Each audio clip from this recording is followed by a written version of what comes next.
Hi everybody out there. We're here again for our collaboration video. Yes, as we do it the last Thursday of every month. Alright, and as we do every month, we do our collaboration videos with two other channels. So once you get done with this video, make sure you go over there and check out their channels. That would be Mel and Eddie at Mel and Eddie Living Free Zip Codeless, and Rhonda and Jim over at R&J RV Adventures. Yes. Make sure you check those out. So, this month, topic for this month is boondocking for you? Yeah. That's a tough question. At one time, I mean, we like to boondock. We haven't done a whole lot of boondocking until recently. It was kind of hard for us because we both wear CPAP machines and we really weren't set up for boondocking other than running the generator. Yeah. So, one way that you could go boondocking is if you have a generator, you should be good to go, at least for a little bit. You can always use the generator to charge your battery back up. Right. Or like we used to do, we used to run it. Right, we went to the wall and we ran it and the people around us said they didn't hear it though. Yeah, luckily it wasn't too loud, and so it didn't seem to bother. We talked to everybody that was right around us by the wall there, and I think we camped there for 2 nights. Yeah. So yeah. And of course, then the other way that people could go out there and boondock is those that have the solar panels, the whole setups. Yeah. Get a ton of it like on your roof or anything, yeah. As long as you have enough solar and stuff, you could probably boondock for quite a while. I know people that boondock for months and months, and all they use is their solar. And I think there's a little bit of a generator there. Even if you have solar, you probably need a generator as a backup. Yeah, because sometimes it's not sunny out. Yeah, if it's not sunny out there, you wouldn't be able to charge up your batteries through the solar, so you need something there as kind of a backup. Yeah, and our biggest thing we did was we bought new batteries. Yes, we swapped out our lead acid batteries we had 4 lead acid batteries and we went to 4 lithium batteries, and that made a huge difference. It did. Made a huge difference. So now what we typically, our boondocking usually is when we're traveling, we'll stay at like a Harvest Host or maybe we'll Wally Dock or Cracker Barrel or one of those places that we spend overnight. And before, it was really tough without running the generator to be able to do that. Now with the lithium batteries, as long as I get my batteries charged up to, I don't know, probably between 85-95% using the generator in the evening, we usually can make it overnight without running anything. Well, our CPAPs are running, Well, I mean, I'm talking about as far as running anything to keep the batteries charged. Oh, yeah, that's true, yeah. So, yeah. So we make it through the night, and I wake up, and usually somewhere between 50 and 60% of the batteries left. So that really works out good for us.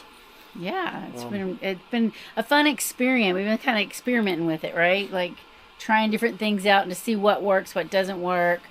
And even trying to see what drains the batteries more. We've done a little bit of experimenting. So yeah, and then we also have another option that we have. What we have now. We did spend a couple of months in Quartzsite last winter. We bought 2 suitcase solar panels. They're little portable ones that hooked right up to our batteries. Each one was 200 watts, so we had 400 watts of solar, and that worked really great because it did keep the batteries up during the day. And then maybe sometimes in the evening we'd have to charge the batteries up just to get us through the night. So that really worked good. So if you're going to go boondocking, one of the biggest things, you really got to have some way of having some kind of electricity or source like that. And there's a few options there. The other biggest thing I think that you need as far as boondocking is you really, really got to have a way to manage your water. Right. That is, I think, was the hardest part to kind of figure out and overcome. The power made more sense, but the water, when you think about all the times that you use water, you're bathing, you're showering, sometimes you're drinking it. You can use a lot of water. Yeah, so you really have to watch that water management, depending on how long you plan to boondock. Usually, like for us, I think we got like a 60-gallon, no, we got I think it's a 67 gallon freshwater, 80 freshwater tank. And our big black tank in the back is 67 gallons. Yeah. But yeah, the freshwater tank, as long as we manage it, we can make it through it.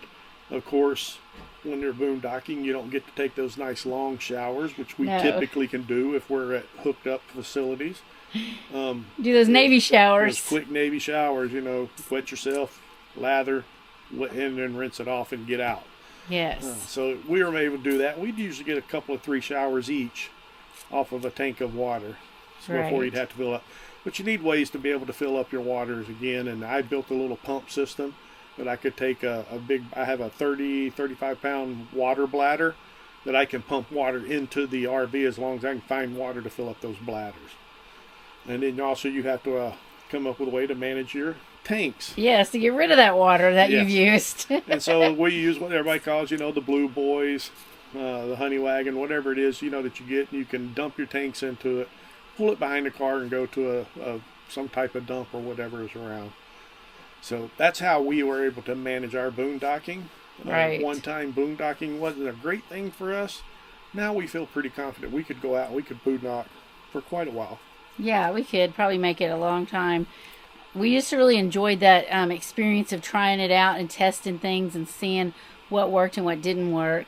We learned quickly how many days it would be between draining the tanks. That was a learning curve there as well. When do we have to do it?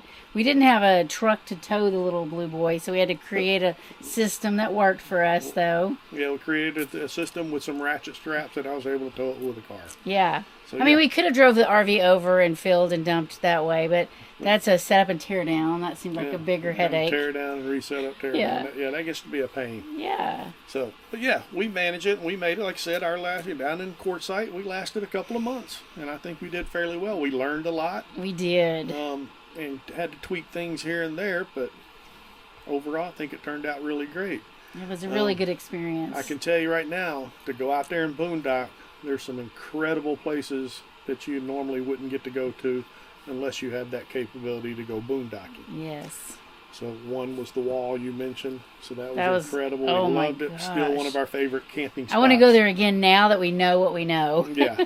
And then, of course, going down there, the Quartzsite was really nice. And then camping by Tucson, we were out in that national, or not the national forest. Ironwood National Monument. Yeah. Monument. Yeah. We were able to spend a few nights there, so that was pretty awesome. Yeah, there's a lot of really beautiful places out west that you can do it. Yeah. So, yeah, I think that it's not for everybody, but we really enjoyed it. Yeah. And it ain't for everybody. A lot of people like to have the facilities to be able to connect to water, connect to electricity, and have a way to dump.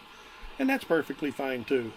But if you want to be able to get out there and see some really neat places that, like I said, you don't get the opportunity to do it, you ought to at least go out and try to do some boondocking.